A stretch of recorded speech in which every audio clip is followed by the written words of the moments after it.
kebetulan beberapa bulan yang lalu waktu Katina saya mendengarkan ceramah juga dari Bante Surya Bumi Mahatera. Beliau juga seorang pembimbing meditasi di Pekanbaru. Pada ceramah itu Bante mengatakan sucikan hati dan pikiran itu adalah terjemahan yang belum tepat. Mungkin saya ingin share sekaligus bertanya. Pada saat itu Bante mengatakan karena pikiran itu tidak bisa disucikan. Pikiran itu sifat alaminya adalah lompat sana kemari, dan itu hanya bisa diamati dan dengan meditasi, dan otomatis dia akan meredam, terkendali gitu. Yang ingin saya tanyakan ya, apakah Bante setuju dengan istilah itu?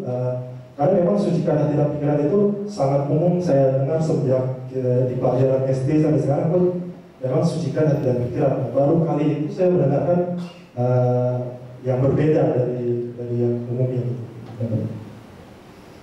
Ini hal yang menarik ya. Saya mengapa tadi Oke.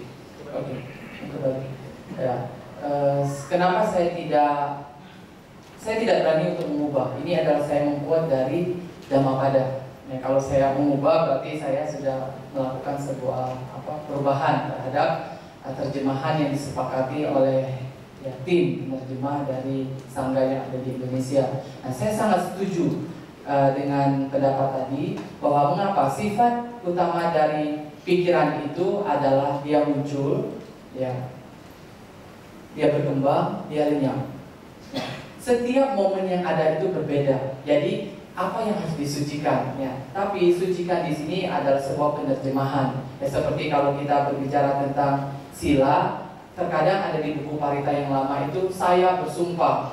Kalau sekarang kita perbarui dengan saya bertekad. Ya, makanya banyak orang yang tidak mau mengambil sila, ya, 5 sila ini karena takut disuruh bersumpah. Ya, sumpah, jadi takut disumpahin, ya. Nah, jadi ini adalah masalah penerjemahan. Tetapi makanya dengan memiliki pengetahuan tadi, kita melakukan diskusi, yang membaca buku, dan kita tahu buku apa yang kita baca. Makanya jangan hanya memiliki satu buku, ya, jangan hanya baca satu buku. Baca lebih dari semakin banyak buku yang kita baca, tetapi jangan berhenti di dalam tataran tekstual.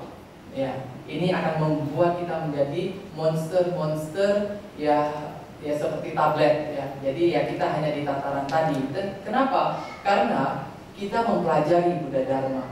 Ya, kita mempraktekkan, lalu kita berbagi. Ini 3 cara kerja di dalam Buddha Dharma: belajar, berlatih, dan berbagi. Nah, tadi kalau bertanya bagaimana sih caranya untuk mensucikan, ya kita kasih tanda petik, ya, karena berlaku secara umum. Mensucikan ini seperti apa? Tentu, ya, ini berhubungan dengan bermeditasi, ya, mutlak. Jadi jangan takut ketika saya berbicara tentang meditasi, bukan berarti kita duduk lalu memejamkan mata. Ini harus diubah, ya. Jadi seperti momok yang menakutkan. Makanya sekarang sangat sulit untuk menemukan orang-orang yang mau bermeditasi, sehingga kami berupaya untuk mengganti packagingnya.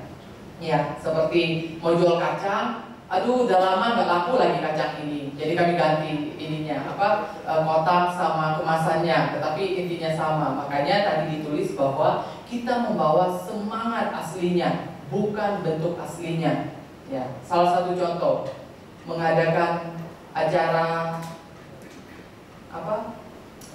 pindah patah, lalu panitianya lakukan di jalan raya yang aspal, lalu jam 12 panas sekali. Seharusnya kan buka sadar tanpa alas. Kira-kira itu masih bentuk aslinya nggak yang harus kita lakukan?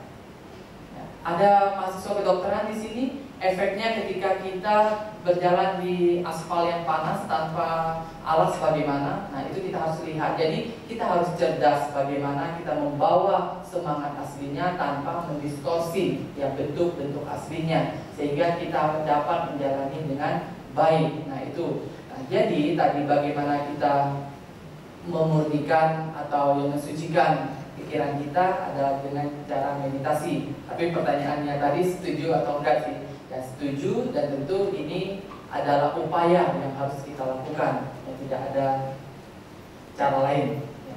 Demikian. Oke, terjawab Kevin. Oke, lanjutkan yang kedua. Silakan. Berikutnya nanti kalau ada yang mau tanya silakan angkat tangan. Kemudian biar nanti panitia langsung. Selamat siang. Selamat siang. Nama budaya. Nama budaya. Ya. Baik.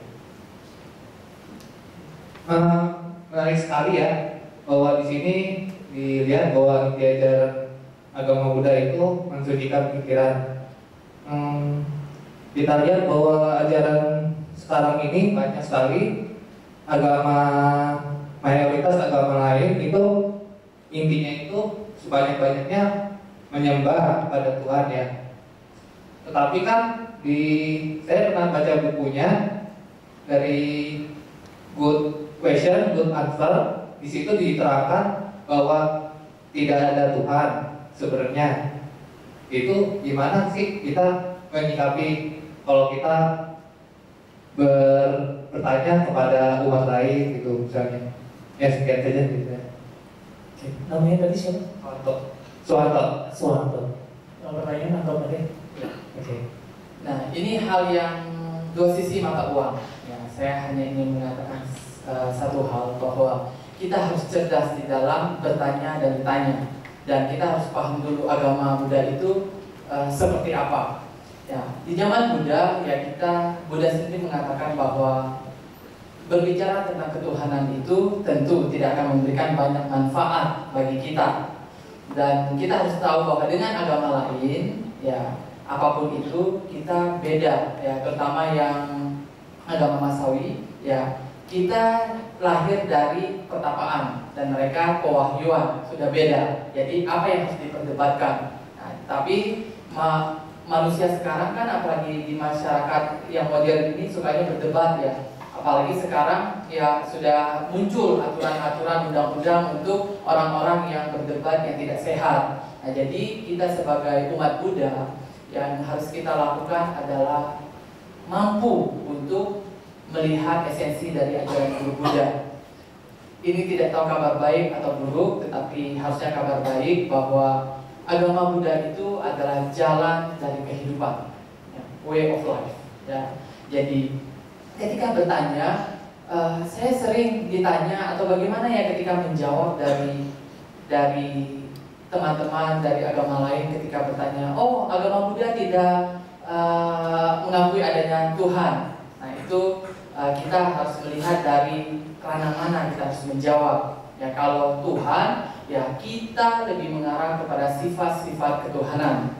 Ya, bagaimana kita melihat hal itu. Jadi jangan naif dan jangan terlalu cerdas juga ketika berbicara. Jadi kekeh, oh saya sebagai Buddhis harus memperjuangkan agama Buddha. Tidak.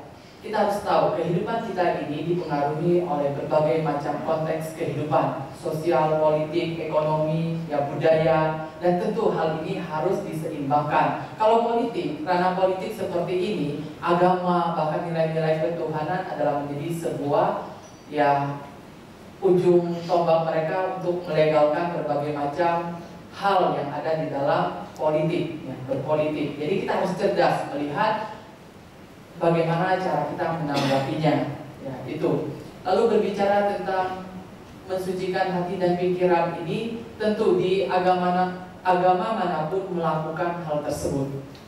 Nah, kenapa? Konteksnya adalah mereka ingin mendapatkan kebahagiaan sejati, dan kita tidak bisa memberikan sebuah statement bahwa agama Buddha adalah cara yang terbaik. Tidak.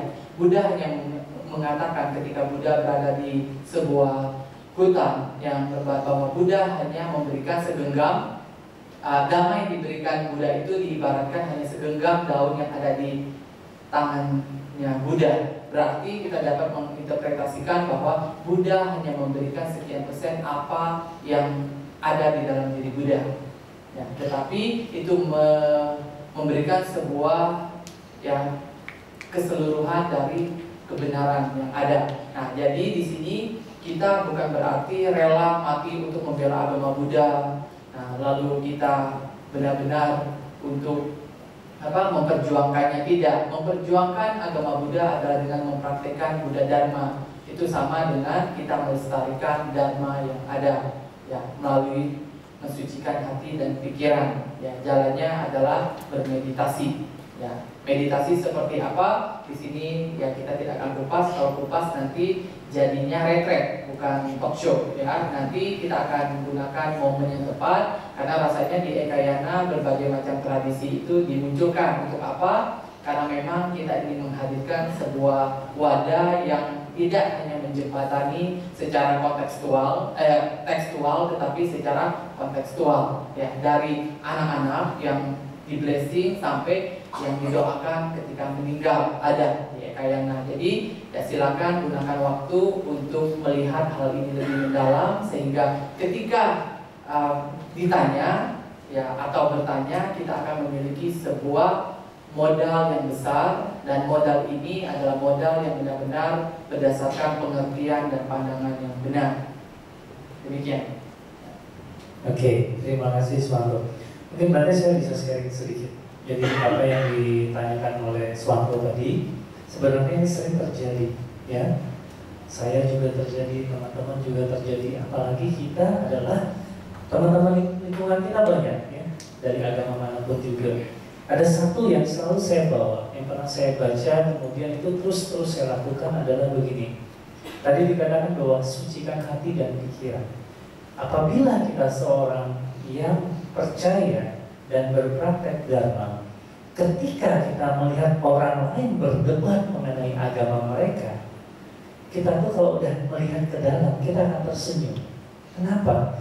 Karena inti ajaran Buddha adalah cinta kasih, ya kan? Begitu kita berpraktek, cinta kasih kita muncul. Begitu cinta kasih kita muncul, itu terpancar dalam perbuatan dari perkataan kita dalam kehidupan sehari-hari. Jadi begitu orang berdebat mengenai ketuhanan, apa yang kita lakukan yang terbaik? Kita mendengarkan, kemudian lakukan dengan praktek kita, tunjukkan dalam kehidupan kita sehari-hari. Itu adalah praktek Dharma yang terbaik tanpa harus berdebat. Sehingga seseorang diakui, oh iya, ajaran Buddha membuat dia berbeda, ajaran Buddha membuat dia menjadi lebih baik. Itu lebih penting dibanding kita berdebat. Itu yang mau saya sampaikan, ya. Oke, selanjutnya ada lagi dari belakang. Oh, itu ada mungkin bisa. Oh iya, sebelum dilanjutkan, Bante ini kadang-kadang di luar nalar juga. Tadi Bante mengeluarkan gambar-gambar mengenai hutan bambu dan segala macamnya. Dan 2 tahun lalu ya saya berkesempatan juga hadir di sana. Dan saya membeli sesuatu di sana. Sampai sekarang saya simpan. Saya ingat. Jadi hari ini ada 5 yang saya bagi. Tadi teman-teman yang tadi bertanya, saya bagikan yang saya dapat pada saat saya berkunjung. Jadi ini nanti mudah-mudahan ini menjadi kenang-kenangan buat Anda, dan mudah-mudahan berkesempatan juga untuk melihat hutan bambu langsung sana nanti, ya. Jadi nanti yang bertanya setelah sesi ini bisa langsung ke depan, nanti Bante yang nyalakan. Oke, silakan Pak. Namo Sangha Budaya.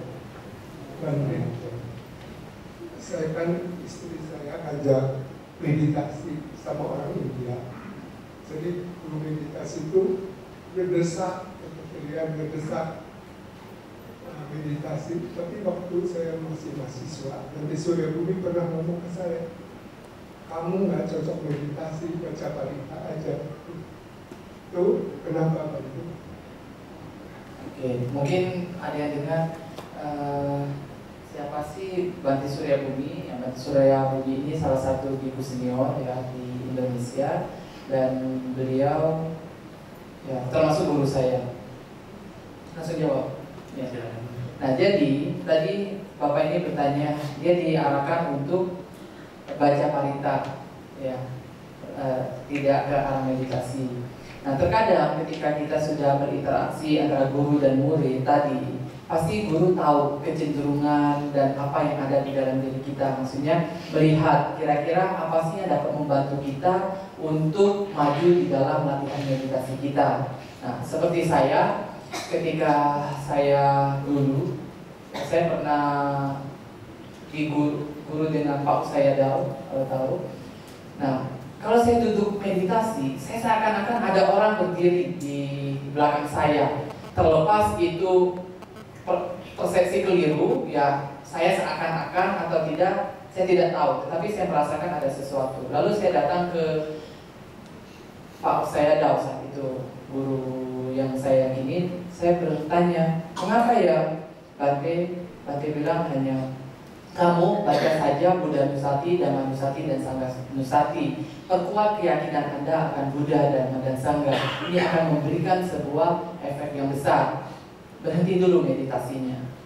Lalu saya baca terus dan baca, akhirnya memunculkan yang namanya keyakinan akan Buddha, Dhamma yang sangat-sangat besar dan mendalam tadi.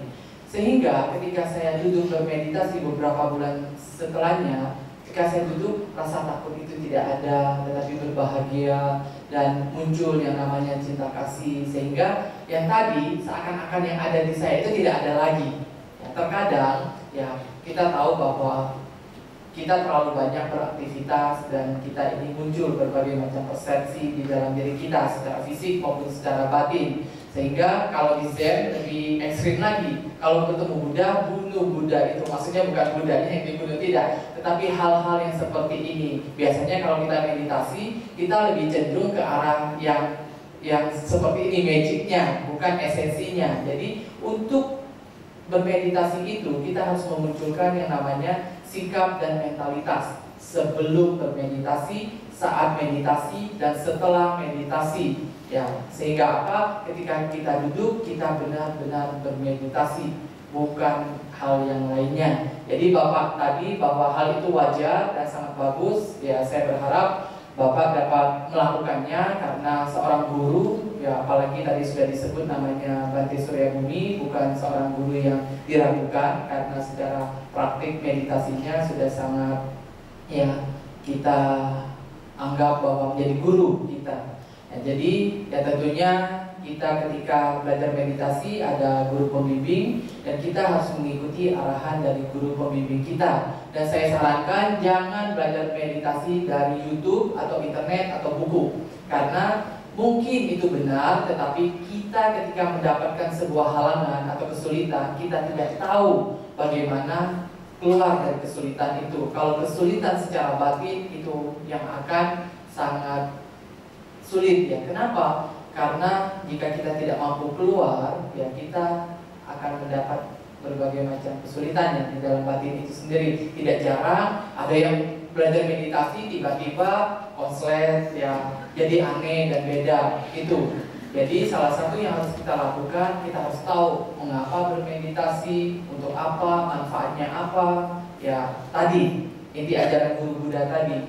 Sehingga kita butuh saat ini pendamping ya, seorang guru yang tentunya sudah dipercaya kredibilitas dan latihannya selama membimbing meditasi. Oke, terima kasih Pak. Ada lagi? Mungkin satu lagi saja karena sudah mau ke jam 12. Oh, silakan. Sebutkan namanya, kemudian pertanyaannya. Budaya Bante. Saya Hendy. Saya ingin bertanya mengenai kehidupan Buddhis. Sebagai seorang Buddhis, saya bukanlah seorang Buddhis yang cukup taat. Jadi bukan juga saya merasa saya sudah menjadi Buddhis yang baik. Cuman saya melihat di dunia ini, masyarakat sekarang, bahwa Buddhis ini sepertinya Buddhis seperti apa yang semestinya kita terapkan. Kadang saya melihat bahwa kita datang ke wihara, baca kita meditasi. Tapi setelah pulang, kadang saya lihat ada beberapa teman-teman Buddhis kita yang sembahyang di depan Buddha, kemudian bye-bye, minta-minta kayak, oh Buddha tolong semoga saya pimpin an-an, semoga saya baik rezeki gitu kan. Jadi sebenarnya kategori umat Buddha yang baik itu menjalankan agama Buddha dengan baik atau meminta gitu sebenarnya. Oke, itu ya, ini. Oke, jawab langsung. Ini sangat menarik. Mengapa? Saya sering bercerita kepada guru saya Bante Dharma Wimala.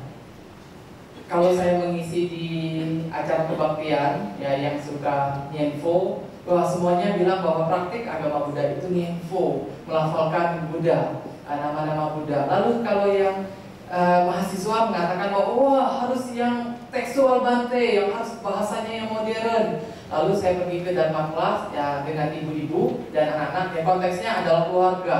Nah lalu dengan teman-teman di Ekayana Peduli yang suka aksi sosial, yang harus keluar, yang harus praktek. Lalu ada yang kelas Abhidhamma, ya Buddhis yang baik itu adalah Abhidhamma. Lalu ada yang retret, ya retret. Jadi punya tahapan-tahapan di situ, dan kita melihat bahwa setiap kali kita berada di tahapan itu, kita akan melihat yang di bawah kita, yang kita sudah lalui, merasa bahwa oh itu belum Buddhis yang sesungguhnya. Lalu kita melihat yang lebih dari kita, oh harusnya demikian. Kita lupa bahwa esensi dari kehidupan kita ini adalah beragam. Ya, belajar Buddha Dharma adalah berdasarkan kebutuhan kita, bukan kebutuhan pihak lain. Jadi kebutuhan setiap orang itu berbeda. Nah jadi tidak ada indikator yang menamakan adalah Buddhis yang baik atau tidak. Karena ketika kita berbicara, siapa yang mengatakan ada aturan atau indikator-indikator Buddhis yang baik itu seperti itu? Tidak. Nah mungkin bagi orang lain melihat saya seorang biku naik Transjakarta, lalu himpit-himpitan di depan wanita, di belakang wanita. Nah biasanya saya taruh tasi, saya tenang ya tidak. Lalu itu biku yang baik gak? Baru kemarin saya dikatakan gini, Bante, dia satu kuliahan sama saya. Saat ini saya lagi kuliah, saya mahasiswa ya. Biasanya kan ada KTM ya, KTM itu plus ATM. Nah sekarang kalau bayar kuliah itu namanya host to host ya, virtual account gitu. Jadi harus bayar kayak udah ada, masukin nomor registrasi kita langsung ada. Kalau tidak ada ATM tidak boleh. Nah dia berniat baik, dia bilang ke saya gini, Bante mau pinjam buat saya enggak?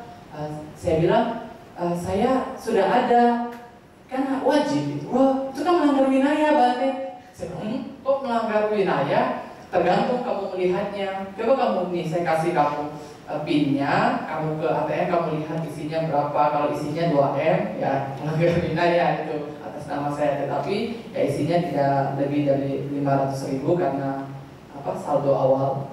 Nah, jadi kita bisa melihat di sini. Ketika kita melihat baik atau buruk itu tergantung dari pemahaman kita. Jadi yang harus kita lihat bahwa ketika ada yang meminta-minta melihat di depan, bagi dia itu ada sebuah latihan. Dulu sebelum saya menjadi seorang biku, ya bahkan ketika saya sebelum jadi biku mau jadi biku nih ditentang oleh keluarga, saya minta ke Kuan Yin. Ya, saya pahit. Saya bilang ke Kuan Yin, ya saya minta, tapi mintanya bukan togel ya, tetapi minta berkah bahwa ketika saya berada di dalam sebuah jalan yang sulit menempuh Buddha Dharma, ya berkah itulah yang akan datang. Nah ketika ayah datang, oh saya Buddha berkahilah saya, semoga saya sehat, damai, itu baik nggak kira-kira perbuatan itu? Atau Buddha saya lagi beli 4 nomor. Kalau saya dapat 4 nomor, nanti saya persembahkan nanti minuman yang enak ini. Itu baik nggak? Nah, jadi ketika dia melakukan hal itu, ya kalau mungkin ada Buddha pasti senyum. Buddha tidak akan marah. Kenapa? Dulu zaman kehidupan Buddha, terakhir kali Buddha menerima persembahan makan dari tukang besi. Ya, itu isinya adalah jamur yang beracun. Tapi Buddha memakannya karena Buddha mengatakan itu akan berguna bagi dia. Tukang besi ini tidak tahu apa yang dia lakukan, dan menurut dia itu adalah persembahan yang sangat luas sekali untuk guru Buddha. Buddha menerimanya karena ada tujuannya. Nah jadi kita melihat bahwa setiap orang itu punya cara latihannya masing-masing. Ada satu guru saya namanya Sangin Parinpoche, tidak tahu. Ada satu yang bertanya begini, kok biku itu seperti ini, kok biku ini seperti itu? Dia hanya menjawab nih, don't judge others, judge yourself.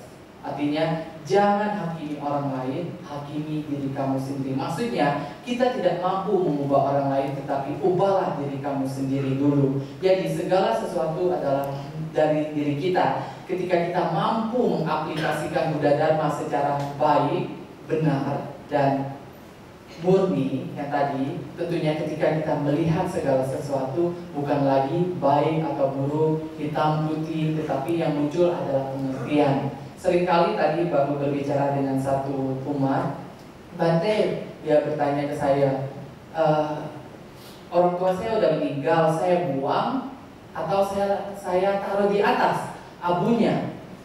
Ya, pertanyaan-pertanyaan seperti ini ketika dijelasin dia belum paham, lalu saya mengulang kembali, dan itulah yang dinamakan pengertian dan kebijaksanaan itu. Mengapa? Setiap orang itu punya cara berlatihnya dan tingkat pemahamannya.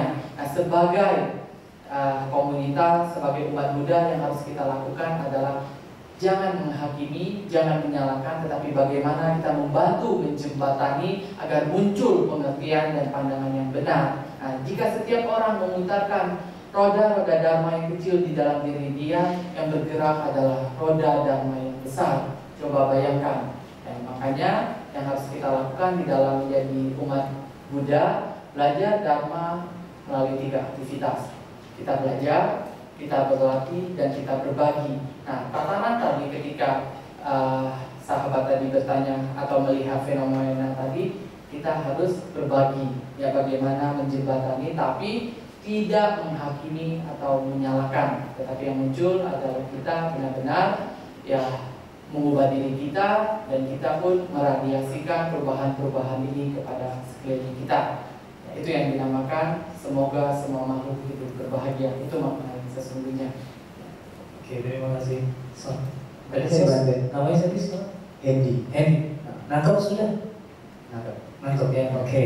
Jadi intinya adalah kembali lagi ke dalam diri kita sendiri. Kita tidak boleh menjudge orang lain. Berlatihlah terlebih dahulu, ya kan? Berlatih terlebih dahulu menjadi contoh buat orang lain, itu lebih baik dibanding kita mengatakan ini Buddhis yang baik, ini yang tidak. Oke. Cukup ya seperti ini ya. Udah jam 12. Jadi sekali lagi buat yang bertanya tadi jangan ini, panggil lagi ke depan. Jadi Fani, kalau kita kasih kenang-kenangan sedikit biar Bante Nyana Badu yang menyerahkan.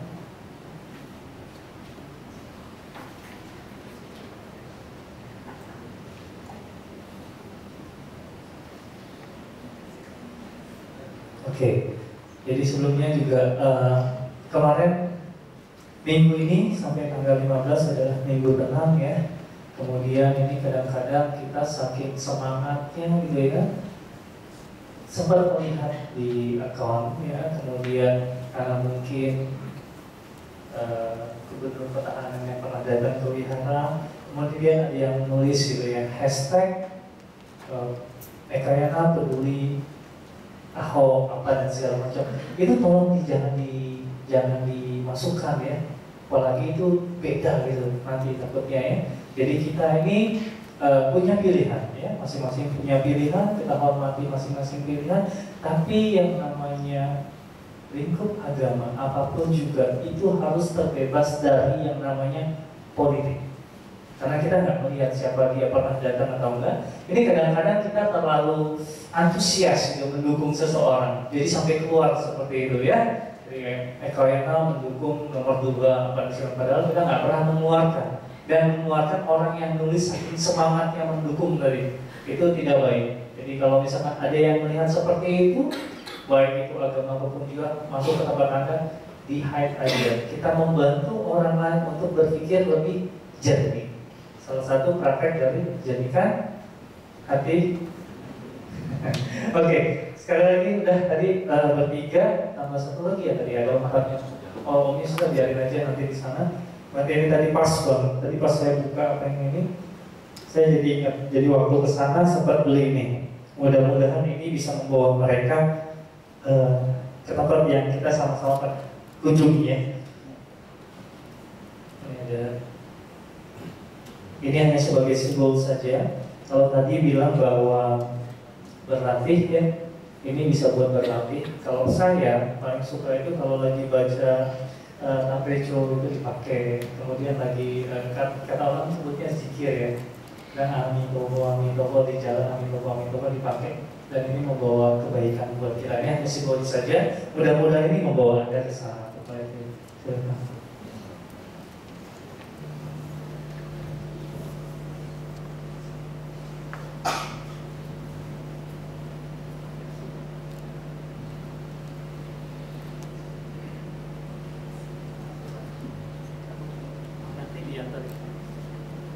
Oke, Bapak Ibu sekalian, demikian Dhamma Talk pada pagi hari ini.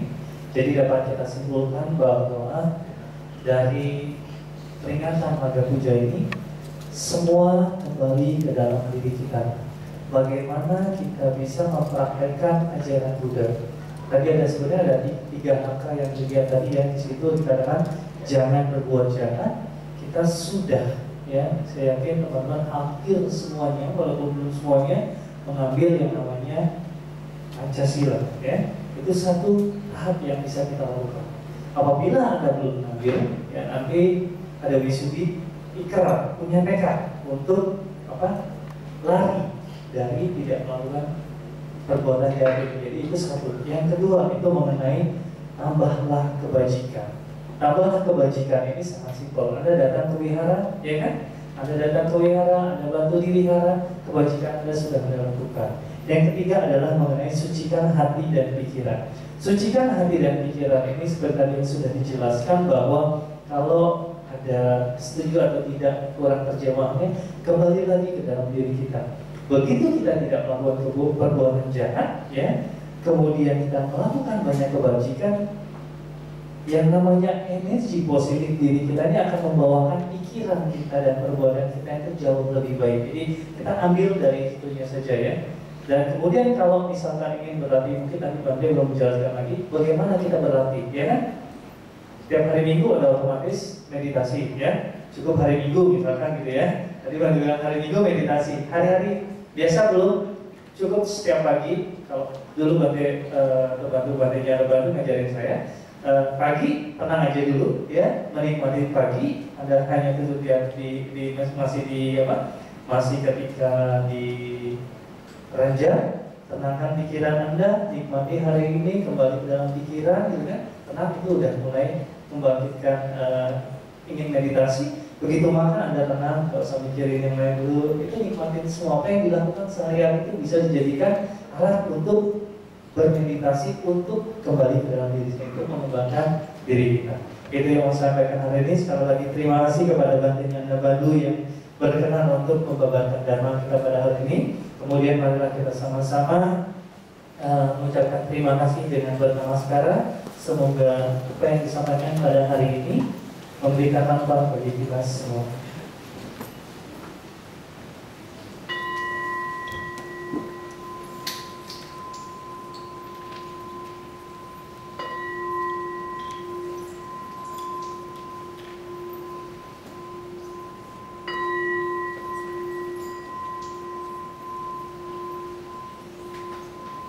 Mari kita sama-sama berdiri dan bersihkan jari.